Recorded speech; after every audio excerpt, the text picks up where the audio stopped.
All right, here we are at another episode of Flipping Houses for Rookies. Episode number 364, Peter. Oh my goodness, we're catching up to you. Yeah, I'm 364 weeks old, Bill. Weeks. Yeah. Hey, when we get to 365, we'll have a podcast for every day, There you go. and There we you can go. retire. Yeah, there you go. All right, good. So the title of today's podcast is How Seller Financed Creative Real Estate Deals Actually Work. Hmm. And here is the description. Seller financing, powerful words, but I find often most don't understand the deals of this very old concept with regard to creative financing at its core. Mm. This captivating and riveting episode will soon reveal how you can effortlessly navigate incredible deals that almost seem too good to be true. Hmm. And the secret might be simpler than you think. In this electrifying, how's that for a word? In this electrifying episode, we're not only going to lift the veil of seller financing deals, but we're going to tear it apart and allow us to dissect and show you under the hood how all the intricate gears that power this genius strategy work. The plan is to provoke you, push you to your thinking limits, and compel you to actually look at answers that may be hidden in plain sight, nestled within your own mind already. In other words, this is not going to be a laid back experience. It is more of a challenge to your current conventional thinking. So prepare yourself now for this intimate one on one exploration and deep dive into the world of how seller financed creative deals actually work. I don't know what the hell I was drinking the day I wrote that, but that was pretty good. Yeah, you got nestled in there. You got electrifying in there. I told Peter, I said, I'm kind of, as you can see, I'm not home. I'm away yet again. I'm back in Florida again. And I decided that this time I went without my wife for a week. So I'm kind of like out of my element. And I wrote this last week, and I'm thinking to myself, I even forgot to post the podcast yesterday. You're like, where's the link, right? Anyways, Mm. so I didn't do any drilling or anything. Usually I kind of like go through everything and read it. And so we're ad hocing it today, Peter. That could be good or that could be bad. Well, the worst thing that happens is you read a little slower, and we can actually follow it better. Oh, I'm the truth comes serious. out. I know some people that talk so fast in these things. Like, wait a minute, slow down. You. I know you understand it, but I'm trying to keep up with you. Like, I'm trying to think what you're saying. So it works very well. It's fine. You're okay. You're funny. It's All true, right, though. so let's do the housekeeping stuff first. Why, you don't have a maid down there? Yeah, I do Yeah, actually. boom, boom. I actually do. Yeah. Anyways, I got a lot of things down here. The food is freaking amazing. Yep. Anyway, so here's what happened. I about let me see. The time might be off a little bit by a couple weeks, but about a month ago, I did a private webinar on how to make gargantuan offers. Mm. And it's the feedback. I mean, it's on my YouTube page. It's got one of the higher hits. Like a lot of people have gone there because we actually did a podcast on it, which was podcast number 360. Mm-hmm. But I elaborated in the webinar, and I think I had, I don't know, 40 or 50 people in there. Mm-hmm. Anyways, what I did is I put that link inside the description here, so you guys can go check it out. It's got a time expiration, so you should not wait. You should go get it and check it out. But it's a deep dive into some of the things we're going to talk about, It's a PowerPoint presentation, so you can get all that stuff visually if you need that. Okay. Sure. Always Plus, helps. plus all the standard things wherever you're watching us or listening to us. Please subscribe. Make sure you like us or unlike us or dislike us. If you dislike us, I don't think you would be here if you did that. And make sure you leave us a review wherever you're watching us or listening to us. Please, please, please. That's our report card. Mm-hmm. And that's all I'm going to do today. So that's the housekeeping. Okay. It's enough. So here we go, Peter. Yeah, that's enough. Here we go. Just go Mhm. check the link out because that link, sometimes I go back and I change those links, but it definitely has an expiration date. So go click on the link because it is me with like less than 50 people training them on what we're going to talk about today. It's mostly if you're getting cash offers. This helps a lot. The link helps a lot. All right, good. Here we go. Mhm. Seller financing! Exclamation point. The two most common questions when talking about this subject is one, what does it really mean? And two, how does it work? Mm. So let's dig into these into these a little bit before pushing forward onto some of our secrets. Okay. So we'll answer the questions first. Mm-hmm.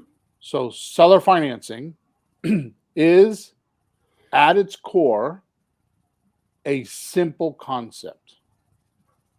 It's when the seller of the property acts as the bank or the lender and allows the buyer to make monthly payments until paid off. Mm. Sounds simple, right?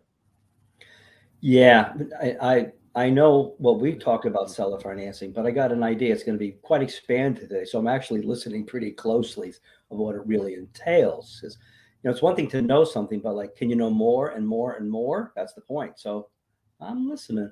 I happen to know for a fact, being a bit arrogant today, not that I'm not every day, but the point that I'm making is that I promise you there is a section of this podcast that you do not know because I don't know if I've ever explained it the way I'm going to explain it in this podcast. Mm. Because seller financing has its own pigeonhole in our office, and I've made it that way, but I've made a mistake. I haven't made a mistake. I just because of my own language, I've kind of trained you a little bit different, and I need to fix that today. So we're going to do that today. Mm-hmm. Okay. So seller financing at its core is a simple concept. It's when the seller of a property acts as the bank or lender and allows the buyer to make monthly payments until paid off. Mm-hmm. But don't let this simplicity fool you. This strategy is a powerful tool that can open doors to incredible real estate deals that traditional loans can't touch. Now, you might be wondering, why would a seller agree to financing a deal? So before we get into that, let's back up because something I just said that I want to clarify that I will clarify later, but probably not as clear as I'm going to do now. So in the definition, it's the seller of a property acts as a bank or a lender and allows you to make monthly payments until paid off. Mm-hmm. That doesn't mean that they're going to go the full term. That doesn't mean they're going to give you a 30-year mortgage. Mm-hmm. They could give you a 5-year mortgage or a 10-year mortgage and do what they call a balloon payment. Mm-hmm. So 10 years is 120 months. That means if you have a loan for 120 months, on the 121st month, the balance of the loan is due. Yep. If you hadn't paid it off in the 120 months. Mm-hmm. Okay, so just realize that that's there. All right, Sure. so now you might be wondering, why would a seller agree to financing the deal? Or what's in it for them? Sure. Has to Right. be something he's going to get. If he's not getting the Right. cash today, you got to do something. Right. So the short answer is they get a fast, secure deal. Okay. Mm-hmm. Or a higher selling price. Mm-hmm. And with us, that's always the case. Mm. And they get steady cash flow plus huge potential tax benefits. Mm. Okay. I will tell you that one of the uh, best places that we find these deals is what we call an out of area list. Hmm. That means that the tax bill is being mailed to some other location than the property that we're trying to buy. Right. Right? So it could be they could live across the street, they could live across the globe, Yeah. right? The point is that most of the time, and I didn't put it here because it's not as much as it's not as positive as these others are. But one of the things that we find with these is um, they're burnt out landlords, and burnt out landlords don't always want the money, you know, like the full cash, because Mm-hmm. once they do, they know they have tax problems because they'll have uh, uh, capital gains tax, right? Hmm. So the fact that you can save them the capital gains tax by stretching out the payments and giving them, years worth of write-offs instead of just a 1 year write-off Hmm. is a huge potential for them. What they want relief from is the landlord obligations, Yeah. right? Hmm. So I so when I read this, so the short answer, why would they do it? They get fast, secure deals, get a fast, secure deal or a higher selling price. They get steady cash flow. They get rid of the landlord obligation, and they get huge potential capital gains tax benefits. Now we're going to talk Hmm. about a little bit later, but they not only can they get tax benefits from capital gains, but they can also get cash flow. They get depreciation. They get appreciation. If depends on how we write the deal up. So there are major. I mean, I think we did in the webinar. I don't remember when we did it. If we did a $200,000 house or a $400,000 house, but I think it was a $200,000 house in the link that's in the description. Hmm. And we showed the seller how we could do on a $200,000 house, make them 100.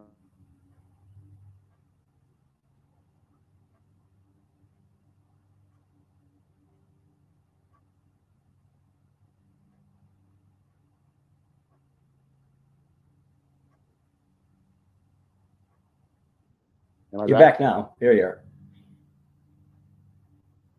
Okay, Yeah. good. Yeah. What, did you Okay, stick your good. head in the Sorry. So, freezer? so yeah, no, the hotel. Actually, the internet's been good all morning, but I was worried about it. So once you hear about all this stuff today, you'll soon see. For the right seller, it's very hard for them to say no. Very hard Hmm. for them to say no. Hmm. So out of the 7 core strategies that we teach, which is the slot deal, which is a sandwich lease option transfer, and a let's take a wholesaling lease options, an option, rent to own, subject to uh, rehab retail, wholesale, and owner financing. Those are the 7 core strategies. Uh, this is absolutely the most flexible one we have. Okay, so the reason why I don't talk about seller financing is because there is no way to do it. Like subject to, there's a way to do it. In a slot deal, there's a way to do it. In a lease Well, yeah. option, there's a Yeah. way to do it. So with owner financing, it really comes down to your creativity, what the seller's willing to do, and what you're willing to do. Hmm. Right. So there's a lot of variables in there. So it's not. I'm gonna give you some core ideas today, but it really comes down to like, what can you think of, right? Yeah, and probably somewhere along the line, I'm going to tell you about the guy I was talking to on Tuesday. Okay. That would have been some kind of seller finance that I was concocting. I'll let you know what it was. I Okay. don't think it turned out, but I was close. But I was Good. coming up with like, what if we did this? And well, we could do that because I'll tell you when we get to it. I'll throw it in. Okay. Good. Just Good. happened. Nice. Yeah. All right. So let's dive in. Yeah. So first of all, owner financing is not, and this is the point I was talking about before, Peter. So Mm, this is new to you. So mm, owner financing is not just for free and clear houses. hmm. which most believe. Yeah, we've always talked about, hey, the guy doesn't have a mortgage, he owns it free and clear, he can do whatever he wants. But the way you described it today, if you can get the house and he finances it, it's still seller financing one way or the other. I mean, Right. I actually looked at it this way. Here's my short Coca-Cola answer. You don't have to go to the bank and get a bunch of money, but you get the house. Must be Right. seller financing. It's got to be something in there. Right. And in case you don't know, Coca-Cola is Peter's last name. So It says so on the screen. yeah, but they may not be watching the screen. All right. Yeah. So you are correct. So in podcast number 363, which is the podcast before this one, how subject to created real estate deals actually work, we talked about contract for deeds Mm-hmm. and wraparound mortgages, which I'll get to them shortly. Mm-hmm. And those are some of the devices we use to do this. Right? See, Yep. owner financing is always, and only, no other way, generated from the seller's equity or profit. Or more commonly, it's more commonly known as profit. So equity is a funny word, right? Because equity means people, it's kind of like saying the word spirit, depending on what religion you're in, you'll have different ideas of what a spirit is, right? Same thing like money, right? Depending on where you live and what country or nationality you are, money could mean something different, but it's money, right? So equity is the same thing. There's a lot of definitions and a lot of people teaching weird things about equity. The truth of the matter is that equity is technically the amount of money you get at the closing table minus all your expenses. So people think because they go on Zillow, right? Because they go on Zillow and they say my house is worth $400,000 and I owe $200,000. They have $200,000 worth of equity. It's a gauge, but not necessarily true. And the reason why is because they could put it on the market and they could sell it for $370,000 instead of $400,000. Sure. Or more importantly, Peter, and I promise not to spend the rest of the podcast talking about this, but the most insidious thing in real estate, insidious means hidden and you can't see it. Am I okay with the internet? Sometimes the video freezes, but I still hear your audio. You hear? Okay, as long as you hear me. Okay, good. Yeah. So here's my point, which is insidious, because equity is technically the amount of money you get minus what you owe, right? But if you use the realtor system, there's a 12 to 15% closing cost. So that is not equity, and most people don't know that. They don't count it. That's technically the realtor's equity. Right? It's technically what you need for your seller to pay all of the fees, because it's a fee-based business, right? Realtor gets a fee, mortgage guy gets a commission, insurance guy gets a commission, right? The appraiser gets a fee, right? The inspector gets a fee, the closing agent gets a fee. It's a fee-based business. So when all those fees add up, plus there's negotiation in there, then there's actual closing costs, which break down to less than 3%, the actual closing cost itself, right? It's a fee-based business. So everybody's got their hand out in the transaction to get it done. The professionals are doing that, right? So technically what happens with the equity is people think they have so much money. Well, my house is worth $400,000, right? And I only owe $200,000, so I have $200,000 in equity, right? Well, that's not true, because 15% of $400,000 is $45,000, isn't it? 60. 60,000? 15% of 40? Yeah, 60.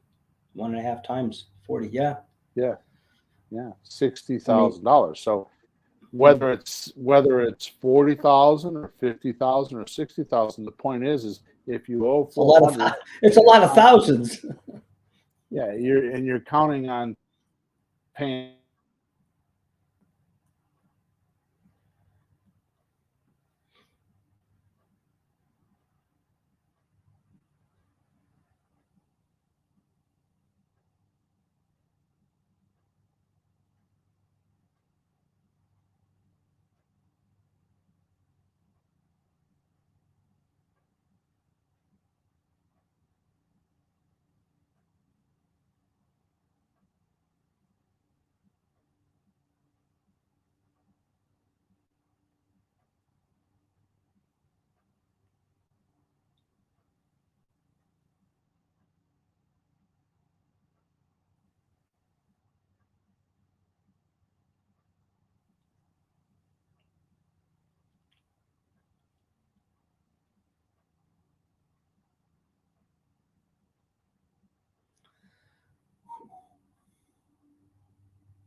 Okay.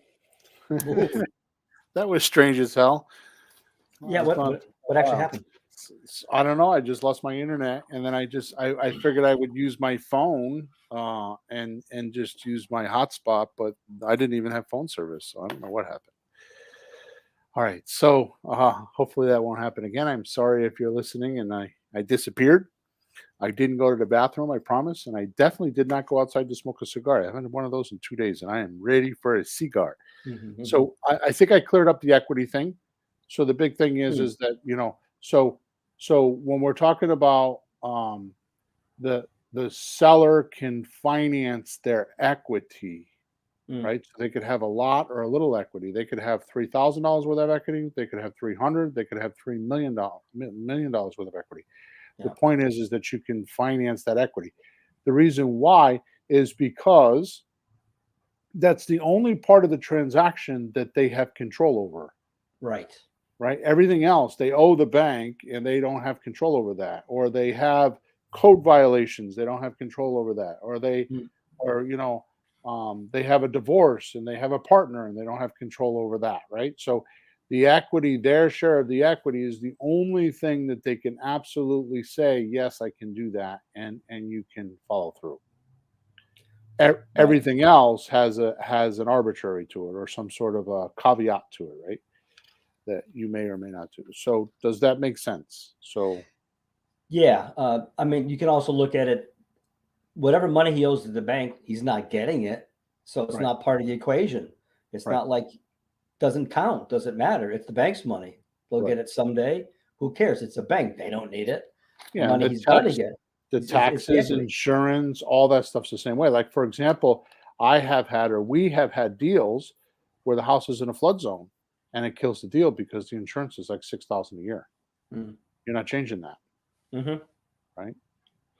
All right, so let me give you an example. An example is a seller owes 140 grand, but is selling for 200 grand, right?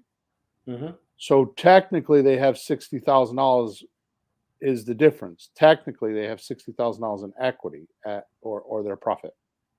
Yeah.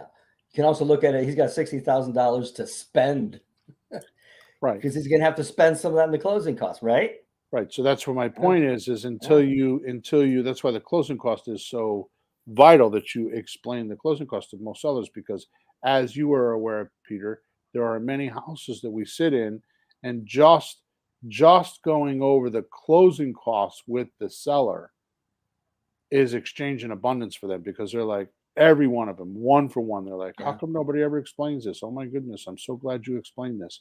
And Hmm. even if you didn't buy the house, you leave such a lasting impression with them. It's incredible. Yep. Okay, so like I said, if the seller uses the realtor system, or as they call it, the conventional system, which is bullshit, but we're not going to go there today. They're going to lose 12 or 15% of that money, which Mhm. means 15% of that 60 grand is 30 grand, right? Actually, I'm going to say that again. 15% of the 200,000 Yeah. is 15 grand, which Yeah. is 50% of their profit in this particular case. Hmm.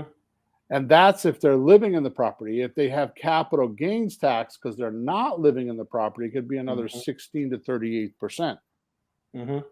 right? So they're not getting crap, Yep. When you do the math, hey, this is right? why the math is so important. Right. Exactly.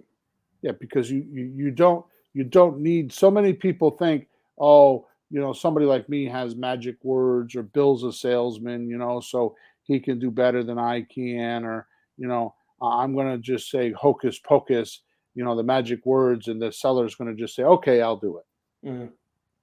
and actually the presentation that I'm talking about, that the link is in your description. I actually go over that. That my secret weapon Mm. in closing deals is not what I say, it's the math. Mhm. It's the math I use because math does not lie. You put it on a calculator or put it in your phone or you give it to a brain surgeon or a math magician or whatever you want to do, it's always going to be the same. Whether you do it, the attorney does it, the lawyer does it, Mm. the closing agent does it, the accountant does it. It's always going to be the same answer if they use the same formula. Right? Sure. Sure. All right. So let's roll into the practices of how this deal actually works. Mm-hmm. Okay.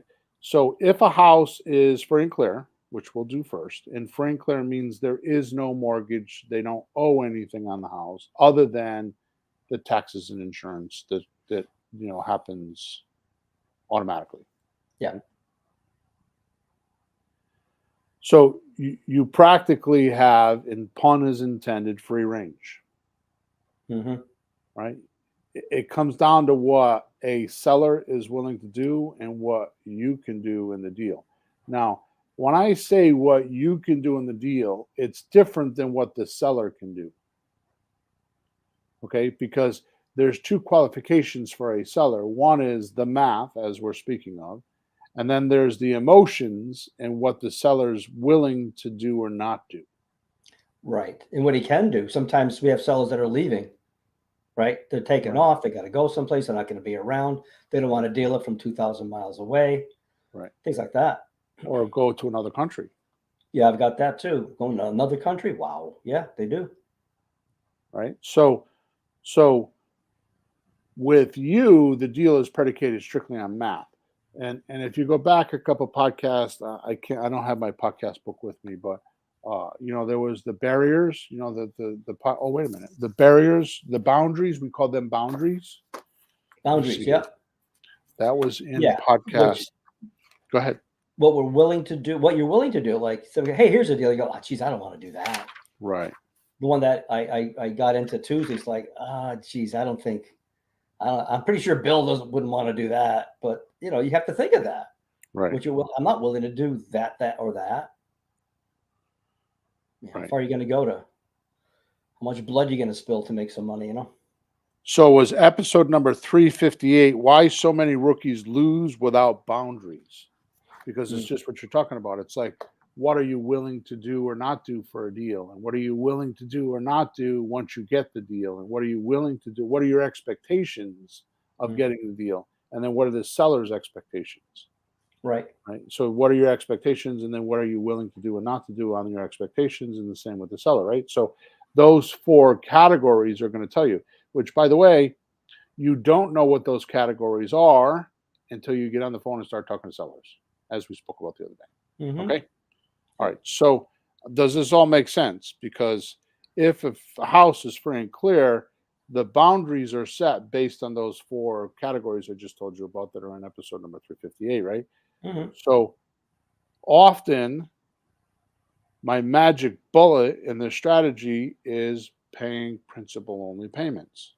Mm-hmm. Right? No interest, which allows us to pay off the mortgage in a third of the time. Yeah. Right? So what we say is I could, and this is a saying that I've had for many years, I'll pay whatever you want for the property as long as I get to pick the terms. Right? So one of the things that I teach, and I should have put that video here, but I didn't, but how I paid $260,000 for a $230,000 property. So I overpaid 30 grand. Mm-hmm. So I bought it for 260. I sold it for 260 and made $84,000. The reason why is because I paid principal only payments. So if you there's no magic here. I can tell you right now, so you don't have to be in mystery. Like if I'm paying the seller $1,000 a month, interest-free payments, Mm-hmm. I owe him 260 and I make a payment. How much do I owe him now of $1,000? You're down to 259 already. Right. And then 258 and 250, right? So you keep going. So what happens is we get our rent to own buyer to pay us a lease. They don't get principal reduction. They just get use of the property. Mm-hmm. They pay us $1,800. What we do is the first $1,000 goes to the seller for a payment. We pay the taxes and insurance, and then we have a monthly cash flow, which is the other $24,000 in the deal, right? So It's not magical; it's just math. My point is that. Oh, and that deal went for 5 years, right? Yeah. Yeah. 5 years later, A lot of equity is gone. A lot of cash flow comes in. Yeah, so you're paying down $1,000 a month, right? So at the Mm-hmm. end of 5 years, which is 60 payments, good catch, Mm. 60 payments, the buyer still owes you the 260. So they got to go Mm-hmm. get a mortgage for the 260 minus their Mm-hmm. deposit money, obviously. Um, and you paid down the house 60,000, so you only owe 200, Yep. right? So the seller's going to give you, I'm sorry, the buyer is going to give you 260, and you only owe 200, so you got $60,000 made.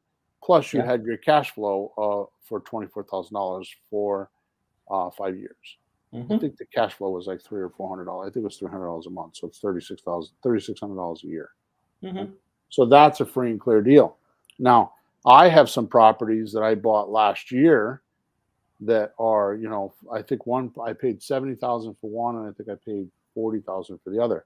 The point is that they're principal only payments. I don't know why I talked about those specifically, other than they're just the most recent ones, right? And Mm-hmm. those are paid off in 7 years. Mm-hmm. All right. So hopefully that makes sense. Um, so because we're not paying interest, we can afford to pay 5 or 10% above the market value, right? And I covered these numbers in detail in podcast number 363, right, on how those numbers work. But basically, a $200,000 loan for 30 years will cost you $143,000. I think we did it at 4% interest, right? So Mm-hmm. So what happens is we used to do seminars and workshops, right?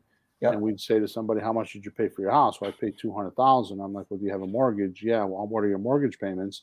And then all you do is just take your principal and interest payments and multiply them by the amount of months that you have to pay the mortgage company, and that's how much you pay. In this particular case, the $200,000 house, they're actually paying $343,000. They're Yeah. not paying 200, they're paying 343. They Yep. they borrow 200,000 to actually acquire the house. But until the bank is paid off with all that Mm-hmm. interest, they really don't own it. Yeah, Right? and you can see all that in a simple mortgage calculator. You put the numbers in, how much your down payment, what you're borrowing. It'll tell you, well, over the lifetime of this loan, your interest is going to be this, your taxes is going to be this. It'll show you like, oh my God, it's 2-3 times what you think you're paying. But Right. it stretches over time so you can manage, but you're paying more for the privilege of paying over time. Right. Exactly right. You got to do something.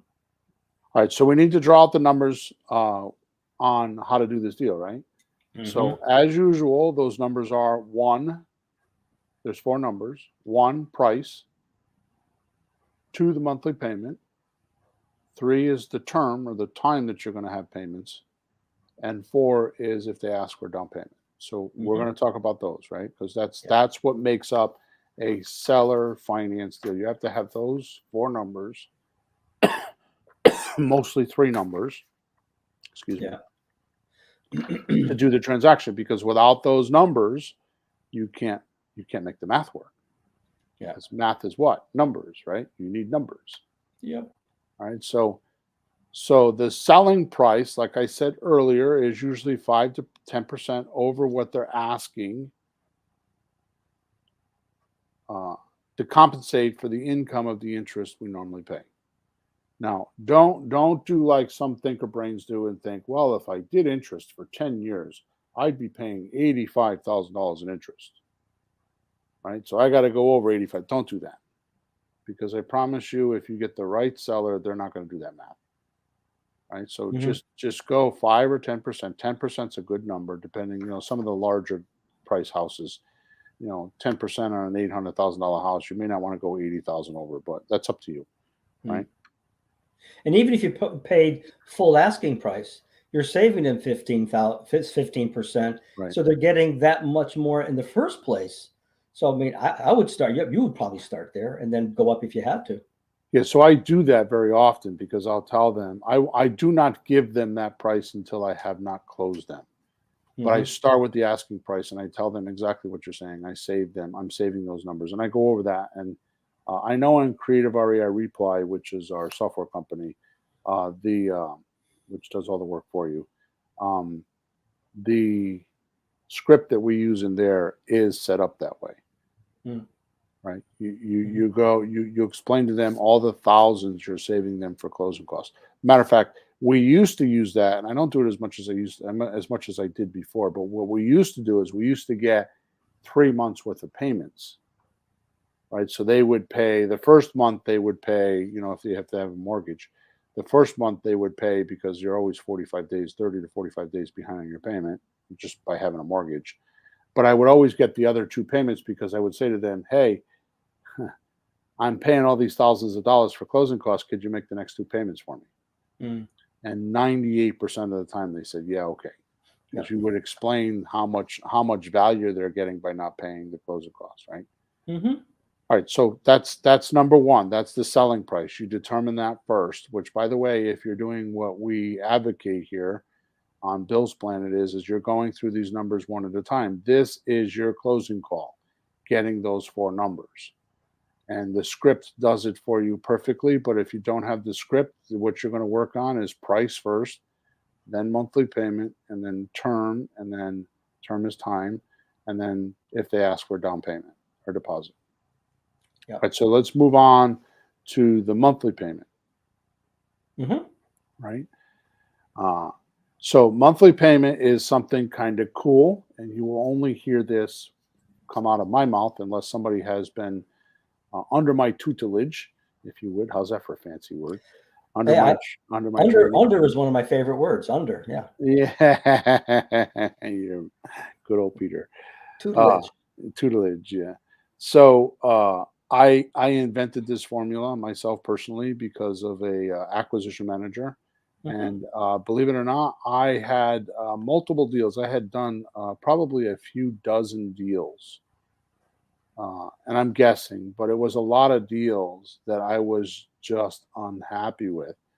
And this is what I found out: the payment amount, because I would just arbitrarily. I had a very special calculator, and it was inside of my pants at the rear of my body. In other words, I would pull it out my ass, the numbers, thinking that I had enough money, and almost definitely 100% of the time, I get 3 months down the road, and I'd be like, "Damn, I'm making like $150 on this deal. What? This deal sucks." Mm. Right? Yeah, I'd be getting principal reduction and all that kind of stuff, but it was just like, what am I doing wrong? And it was because I was in the house and I would have to ad hoc or improvise some sort of a number. So I had to make this formula. So here's the Yep. formula. It's called a map formula, like a road map. It's M like in Michael, A like in Apple, P like in Paul, right? So it's called the map formula. I have to sneeze. Hang on. And that's short for Yeah, maximum allowable payment. exactly. Thank you, Peter. So that's right. It means maximum allowable payment, right? Yeah. And here's what the formula is. The formula is income times 85% minus taxes, insurance, and HOA if they have them. Yeah, that's the rental income. I'm going to go over that. Okay. So the formula is income Mm-hmm. times 85% Mm-hmm. minus the taxes, insurance, and HOA. Right. So now, just what you're talking about, I have trouble teaching this formula. This is one of the hardest formulas I have teaching, Mm. teaching wise, because the way people interpret income and how Mm. they inject what they think. Yeah. Right. So one of the things we talked about the other night on a coaching call is something that I do. I didn't know I do, and I've just recently figured this out. Is I stop and think about what I'm thinking. Mm. In other words, I qualify what I'm thinking. So if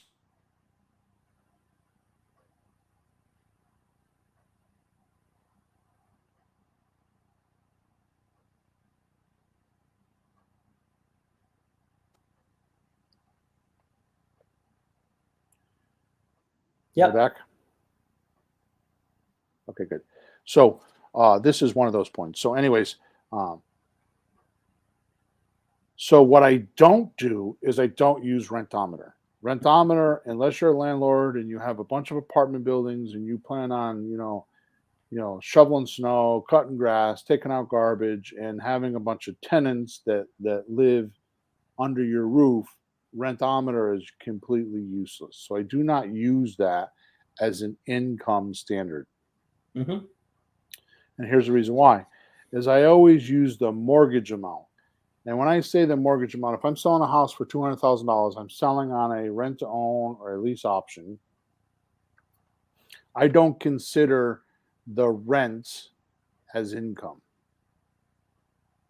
It's because even though they're renting from me, that's not, I don't look at it that way in my mind. So what I look at is, which remember I told you, what am I thinking about right now? Mm-hmm. Right. So when I'm thinking about a deal, I'm constantly checking myself. What am I thinking about right now? Well, I'm thinking that I'm not renting to this seller.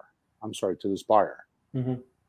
I'm selling them a property and I'm allowing them to stay in the property and use the property until they get a qualified mortgage. So I'm an intermediate mortgage for them. Right. So I'm going to set them up on how much the mortgage is going to be. Right. So Mm-hmm. if rentometer says on a $200,000 piece of property that the rent should be $1,400 and the Mm-hmm. mortgage is $1,600, why would I want to put them in there for $1,400 and have them go get a mortgage and have their payments go up? Yeah. Well, they don't want to do that. They're not going to want to do that. There's Exactly. no Right. incentive there. Like, you avoid that as long as they can. So what I do is I take the amount I'm selling for without the deposit money. So if I'm selling for $200,000, I put $200,000 into the calculator, a mortgage calculator. I use the average interest, which right now we're using as of this recording, we're using 7%, Mm-hmm. right? And I do principal, taxes, insurance. So I put all that right in there, so I know how much it is. So if it comes up to be $1,600, I add $200. I add money to it. Now on the lower price houses, I can't do that. I add $100, but I add what I call the big fat landlord money, Mm-hmm. because some people perceive me as a big guy. So I'm like, I tell people I'm the big fat landlord. So if you want to get rid of that $200 a month, then just go get a mortgage. It's an incentive for them to go get qualified for a mortgage. Mm-hmm. So I want to be higher than what they need to be. And when I do my closing with my buyer, I tell them I want to be higher. Yeah. Okay. Does that make sense? Right. But in any rental, actually just plain old rental, I don't think the landlord is renting for less than he's paying. He's got to take whatever his mortgage is. No. You have to be careful, Peter, because you are 100% correct. But in California, they buy an $800,000 house and rent it for $2,300. And they're losing money every month? Yeah. What? Yeah, I have students in Oregon and Washington. They do the same thing there because they can't get the rents for what it's worth. So why would they even do that? When you figure that out, I'll give you a big fat gold star. Okay. I don't. Well, amongst normal people, if I was going to buy something and rent it, I would rent it for a little more than it costs me. Period. Right. So any landlord would add a couple of $100 to whatever he's paying in the first place. So they should be, yes. Well, geez, that's just math to me. Okay, dokie. Okay, so I want to, before I move on, because now I'm going to move on to terms, but before I move on, I want to emphasize very emotionally and dramatically, what does it mean when I say maximum, Peter? Well, in my dictionary, it says the most, no more than, do not go over, red light. The highest amount, the highest amount. So what is the formula? Maximum allowable payment. So the formula, just like the Mayo formula, which is maximum allowable offer, right? Offer, yeah. Right? That's a Ron LeGrand thing, right? So maximum allowable payment is maximum you could pay. So if you do a map formula and it comes out to be $900 a month, you don't offer the seller $900 a month to start with. You say I could do $700 or I could do $600. Now, this could be a whole podcast by itself, but realize And I made this mistake and lost deals. So please do not do what I'm about to tell you that I used to do. You have to be careful because you can't get too much cash flow on a seller finance deal. Because remember, your principal interest payments is a profit. So if you promise to pay $1,000 a month principal reduction, you don't want another $500 a month in cash flow because now you're getting a $1,500 a month profit because you have to count in the principal reduction as profit. All Mhm. you're doing for cash flow is, pardon my French, ladies, but it's mental masturbation, meaning you're just playing with yourself in your own head because you want a number that's going to keep you wanting to do the deal every month. Mhm. You're trying to keep yourself excited about this deal by getting cash flow. So don't Mhm. get too greedy by making principal reduction and cash flow too high because that means your seller's payment will be too low and they will say no. So Mm. just be careful to balance them. A good rule of thumb is a couple $100 a month cash flow. Depending on the price of the property, I would say probably up to about $400,000 or $500,000 in the price of the property. I wouldn't go over $300 or $400 a month in cash flow Mhm. Mhm. on seller financing because you're getting principal only reduction. Right. You're also getting you already took 15% off the top when you multiply by 85% for some cushion for expenses or problems or whatever's. So Yeah, there's some money there too that you might need, you might not need, but that's your kind of backup number if right. something happens that you need to put some money It's a in to good fix it. point. I hadn't thought of that, Peter. So I usually talk about that. So you can't get principal reduction 15% in what we call a vacancy factor. That's an apartment complex thing, Mhm. and cash flow. If you do, you're overdoing the deal. The formula is set up that if you did pay maximum allowable payment, you're still making decent money. So Mhm. don't get greedy on the cash flow. And Mhm. I know because I tried and I lost deals and it was difficult. Okay. Yeah. All right. So the last thing we need to talk about is the terms. And because it's interest free, which by the way is the biggest, I mean, the interest free stuff I figured out later on. But the reason why I did interest free, I personally did interest free, is because I consider myself just a dumbass. You know, I don't like things difficult and complex. I like them very simple and very easy because the simple and easy things last the longest. Well, it's, yeah. And Well, geez, you easy, put interest in. You got amortization. yeah, You got all that stuff, and this e- month it's that much, and next month it's gonna be a little more. That's crazy. And exactly. we probably didn't have phones at the time with No, calculators I built in. didn't. I brought Right. a calculator with me. Yeah. Yeah. Matter of fact, I had a calculator that flipped open, and on the inside, I had my business cards in it. And I used to buy them and give them away to people. It was pretty cool. So I like things to be simple. So interest free was so that I could take the whatever I was paying for the property and divide it, so I knew how much the payments were. Right. Yeah. This is no different than a lender charging 12%. Why do you think 12% is the current amount for a private lender or a hard money lender? Because it's go Could it ahead. be 1% a month? It's easy to do that. 1% a month. It's easy to do the math, right? Exactly. Thank So God we that's don't why. have. I'm glad we don't have 13 months. So here's what we do. So let me see here. So I divide it into the sale price of the property, right? So what I do is if my map is $1,000 a month, right, and I buy a $200,000 property, that means I got how many months? 200 months.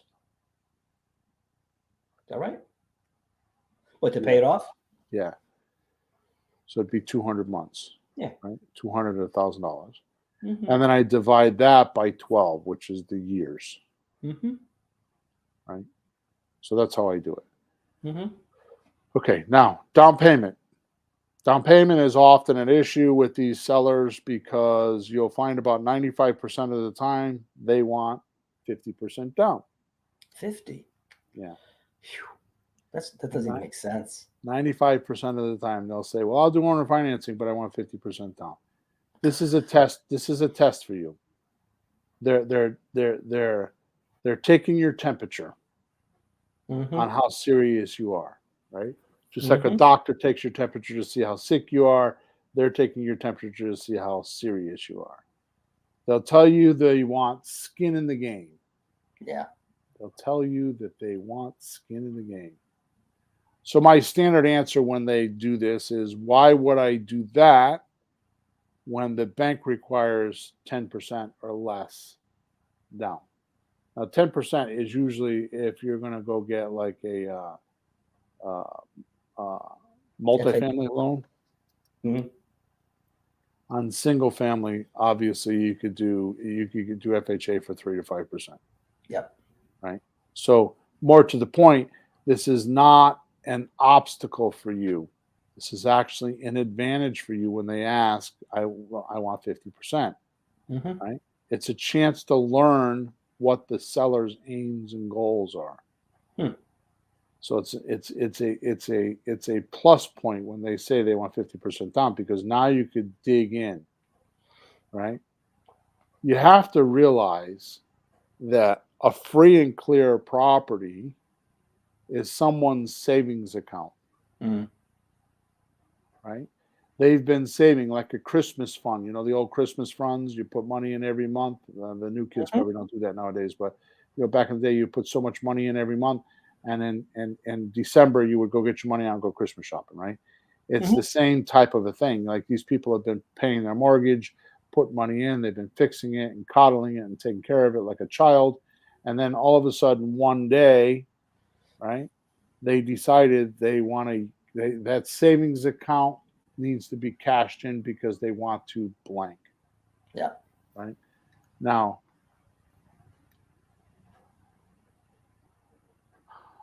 what happens is that blank could be, well, I want to go buy a second home, or I want to go, you know, go to Europe, or, you know, it's usually retirement type things.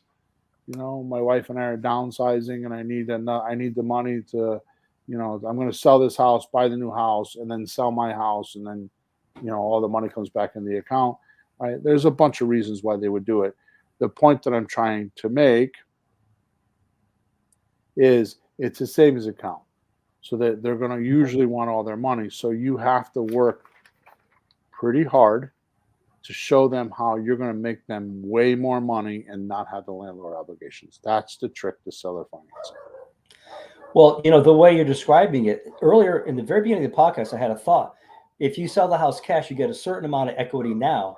If you sell it the way we're talking about, your equity is stretched into the future at a greater amount in the long run. Right. They get more equity. They're waiting for it, but it's more. You add it up. You want more money? Here's how to do it. Okay, so we're at about an hour at the podcast. We're going to go longer because I cut out for 5 or 10 or a few minutes earlier, so we're going to go longer, right? And it sounds like the dog is ready to listen. So, well, a car pulled up in front of the house. I don't know what it is. It's a delivery, or who knows. All right, so we've been talking about free and clear, but now let's switch gears and talk about it's not free and clear. It's got lots of equity, right? So let's say the house is worth 200 grand, but they only owe 75,000. Okay. These are still owner finance deals, and that's what most people don't understand. And this is important to know. Right? These are still owner finance deals. So in this particular case, we got $125,000 worth of equity, right? Yep. So these deals could be subject to deals, right? They work the same way. Now, we covered this in episode number 363. Okay. As I explained in complete detail on 363, right? How subject to creative deals work, right? These are you're able to do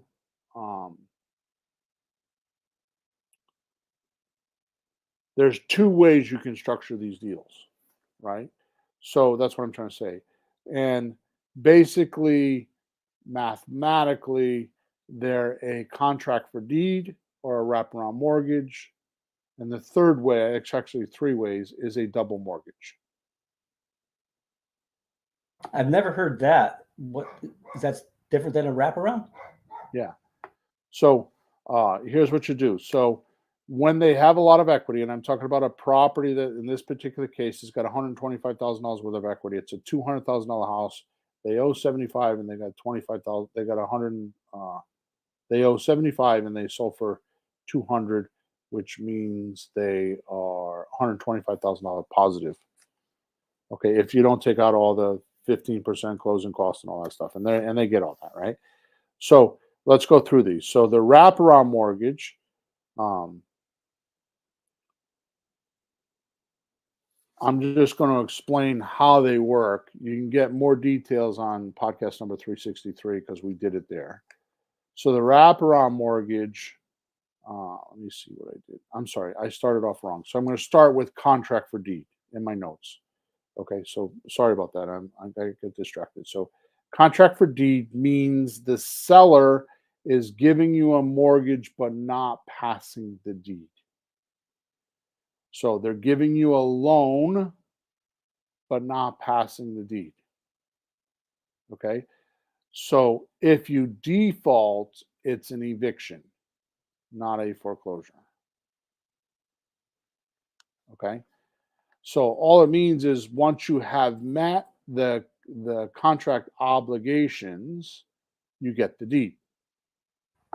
Right. It's one of the oldest transactions known to real estate. This was around hundreds, if not thousands of years before realtors even knew what realtors were. Okay, so this is the oldest, safest, most common tool known to real estate. It is proven millions and probably trillions of times over again. Okay, so the only thing, and I'm going to explain some of this stuff, I'm going to come back to these in a minute, but a contract for deed means the seller does not pass the deed. You get the property, you get a mortgage, you get all the tax write-offs as if you were doing the deed. See, when you do seller financing, like we were talking about before, what happens is this: you give the seller a mortgage, they give you the deed. So at the closing, they pass you the deed, which is ownership, and you give them a mortgage in place of that with collateral, which is the house. And we explain all this on episode number 363. Right? Did you Yep. want to say something? Okay, good. Well, are you making a distinction between owner financing, as we've called it, that's the free and clear house, and calling it seller financing if we use these other techniques to distinguish them? No, I'm just Understood. it's just the same. They're all synonymous. Yeah. I mean, we could do that, but I wasn't intending to do that. Okay. Yeah, because we've already said owning and financing, but technically speaking, when the guy gives you anything that you don't have to get money, he's helping with the financing. Right. Okay. So all I'm saying is that when you do an owner finance or a seller finance deal, you're going to give them a mortgage, they're going to give you the deed. Mm-hmm. In a contract for deed, it's going to work the same way, except you're not getting a deed. Yeah. Okay. Now, a wraparound mortgage, Mm-hmm. right, simply means a type of creative financing deal where a new mortgage is created between you and your buyer. I'm sorry, between seller and buyer, Mm-hmm. right?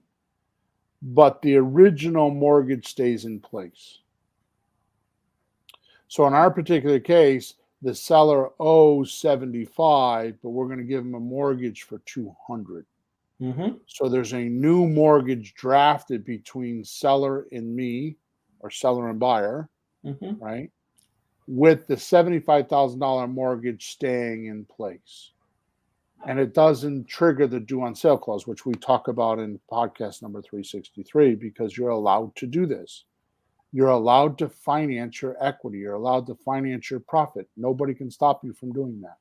It is 100% legal. Banks cannot stop you from doing that. Mm-hmm. So what happens is a wraparound mortgage is it wraps around the original mortgage. So the seller's profit is put into the new note and it's wrapped around the original note, right? Kind of like if I'm going to have a ham and bologna sandwich, the bread is going to wrap around the ham and bologna, but the ham and bologna stays in place. Mm-hmm. Okay, it's wrapped around it intentionally. Which, by Yeah. the way, these are really easy mortgages to do, because really what a wraparound mortgage is a new mortgage, just like they write any other mortgage. And the last page of the mortgage, which we call page 38, is one page document that says, oh, by the way, this mortgage has an underlying mortgage with this bank, and here's the amount of money. That's a wraparound mortgage. It's not And fancy at all. no, the attorney does it. It's not the bank's not even involved. The attorney does Right. it, and And that's they don't have to it's normal notify, for them. and they don't have to notify the bank. They don't have to do any of that stuff. Okay. Mm-hmm. All right. So does that make sense? So Mm-hmm. we've covered contract for deed, which is also called land contract. It's called agreement for deed. It's called bond for deed. Depends on which part of the country you're in, right? Yep. A wraparound mortgage or a wraparound deed is what we just talked about. You keep the underlying mortgage in place, and you make a new mortgage with the seller or the buyer. You shouldn't sell that way, but with the buyer, and the new mortgage is in place with a higher amount than the original mortgage, Mm-hmm. usually. Okay. A double mortgage is where the first mortgage stays in place and you file a second mortgage. So I did that for many years with subject to. That's how I did it. So let's say that it's $200,000 house and I pay $120 and they wanted $140, which means they wanted $20,000 profit. Mm-hmm. Okay. Excuse me. What I would tell them is the only way I can give you $20,000 profit is if I give you a $20,000 interest-free, no payment second mortgage, which I will have filed to the deed. So when I sell the property or when I get cashed out, you'll get your 20 grand. Mm-hmm. Now, I'm at the end of the podcast and I don't want to really explain this stuff, but what I used to do is if they say I want 20 grand, I have to have 20 grand. What I would do is I would take that $20,000 and I would times it by 2, so it'd be $40,000, and I would subtract that off the price of the house I was giving them. So I'd penalize them for taking 20 grand, and then I'd have to go find a private lender to give me the 20 grand. But at least I was paying a lower dollar amount, and very often that would sway them off because the amount of money that they were getting, like if they wanted 10, so let's say in that particular case, I was paying them 140,000. Well, I would take, and they wanted 20 grand up front, I'd have to take $40,000 off because it was 20 grand times 2 is 40,000. So I'd only be able to pay $100,000 for the property, but I would give them 20 grand. Mm-hmm. See what I'm Yeah, saying? well, So, that's one of the things I noticed about you early on. Anytime the seller asks for something, you go, okay, I can do that, but you have to give me something back. So it's negotiating. It's give and take. right. So you're not at the mercy of somebody just asking stuff. You go, it's not yes or no. It's just yes if they do something. And if it's worth it, you figure out, well, it works. If it's not, you don't do it because it won't work. It's not enough money. So I originally started doing it as a litmus test, like just like a Just to see. like a test to see how serious they were. Were they just asking me for 20 grand because they just want 20 grand, or was there really a pressing problem that they needed 20 grand? And if they were to give up $40,000 of equity to get 20 grand, I knew it was for real. Yeah. Right. So it was a measuring stick. Mm-hmm. Okay. So as you can see from, oh, by the way, I want to go back because I don't know if I covered this.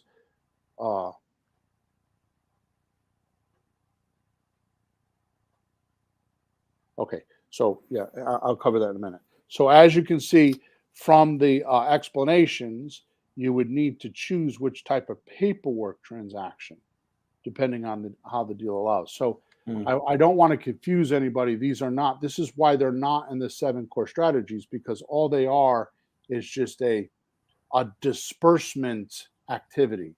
Like, how are you going to pay the money? Mm-hmm. Right. So once you figure out the price and the down payment, all that kind of stuff, then the price, the payment, the terms, and the down payment, if they ask for it, right? These are just how you're going to pay for it.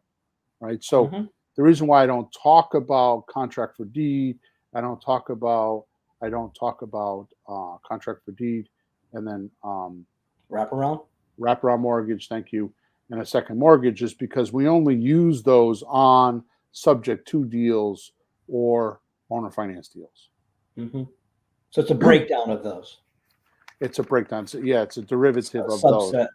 Well, Yeah. it looks to me like part of it is like if they want the deed, you can't do regular subject to. You Right. do the land The land contract. contract. You That's right. keep so you need the deed. It's this one. If he'll give us a deed, it's that one. It Right. depends on where the deed goes for So that part. really, these are not strategies. They're just paperwork strategies, like how you would actually do the paperwork. Because I'm sure you remember, but a long time ago, I said to you, well, when I look at a deal in my head, I'm looking at the paperwork and then I reverse engineer it. Yes. And Yes. this is how these strategies come up. This podcast is not for beginners. This is way above what most investors. Yeah, we don't think of the contract and paperwork because we don't get that far in the beginning.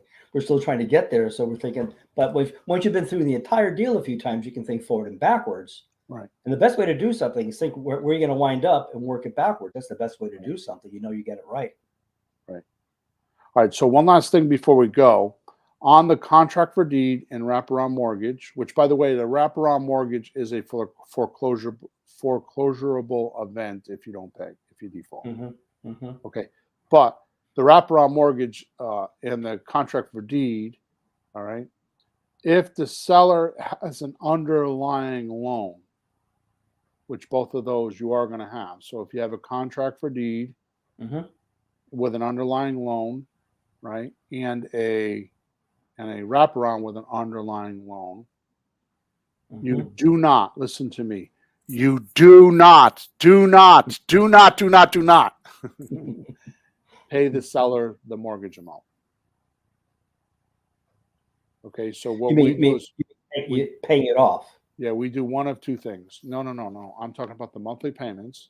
Oh, you mean send the payment to them? The contract for deed, because lawyers will tell you don't do that, because what will happen is you'll pay the seller and the seller won't pay the mortgage company. Next thing you know, it's in foreclosure and you're in trouble because you have contracts with your buyers and you can't perform unless you come out of your pocket, and because the seller was stealing money from the deal. Right? Yep. So you do one of two things. Either you pay the mortgage directly yourself so you know it's paid. Straight to the bank. Or, and I don't do this for very long. In fact, I don't do this anymore, but you can do this because we used to. You can send the check to the seller with the mortgage company name on the check so they can't negotiate it or cash it. Oh, okay. Right. So I might do that for a couple months so the seller knows I'm for real and that I'm paying. I don't even do that anymore. Right. The reason why is because you have to realize back in the day, we didn't have all the electronics we have now. But nowadays, it's very simple to just set up an online portal if they don't already have one. Everybody has access to it, and the seller can just go in there anytime they want and see what payments you're making or not making. They can see the escrow account. They can see all of it right there. Yeah. When you're making your payments, how much, and all that stuff, right? Yeah. So I don't really like my seller doing my work. Very often you make a deal with a seller and you never see him again, which is why we try to do everything at our original closing, because, especially nowadays,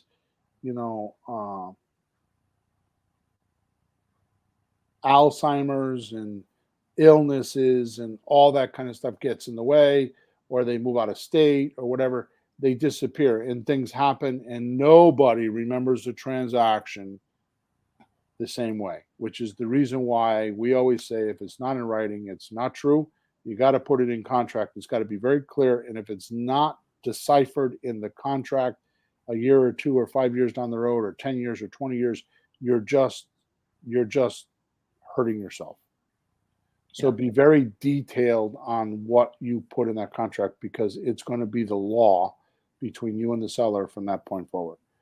Right. But like with the contract for deed, I make sure that they put, when I do the contract for deed, I make sure they put the deed in escrow. So when I meet my contract obligations, the person that has an escrow, which is either an attorney, there's a lot of companies that charge for that, $100 a year or something like that, $200 a year. And you just pay them. And when you meet the obligations, they just give you the deed, because the seller already signed the deed, put it in escrow, and you have it. And it doesn't matter where they are or what they're doing. They can just get the deed. Right. So you want to do the same thing with the payments, same thing with insurance. We always put our own insurance on the properties. I used not to do that, but I do now, because I've had some claims just recently, and there's nothing better than having your own insurance and do those claims. All right. Yeah, you don't want them to miss payments on the insurance. Right. And people do things. They have transgressions and they do things you don't know about. So just remember, people accuse others of what they themselves are actually doing. So if Joe Biden is saying that Donald Trump did something, that means Joe Biden did it himself. Right. And if Donald Trump said that Joe Biden is doing something, that means that Donald Trump did it himself. Mm-hmm. Okay, so be careful. Make sure you put everything in writing. Make sure it's nice and clear. These are very, very old transactions. A good real estate lawyer will know how to do this. If they don't know how to do this or never heard of these languages, I would not use that closing agent or that attorney because they're not a good real estate attorney, because these are old as the dirt real estate is on. Yeah. Okay. All right, good. So we're way over. Thank you for listening to us. Sorry for the internet interruption earlier. I hope this helped you. Don't forget to go click on the link in the description so you can go watch the private webinar that I did that explains this stuff in much more detail if you need that. Also, make sure you like us and subscribe to us, and we will talk to you on episode number 365, which I have not written yet, so I'm not going to give you the title today. Okay? So over and out. Thank you very much for your time, and I hope you go make a deal this way.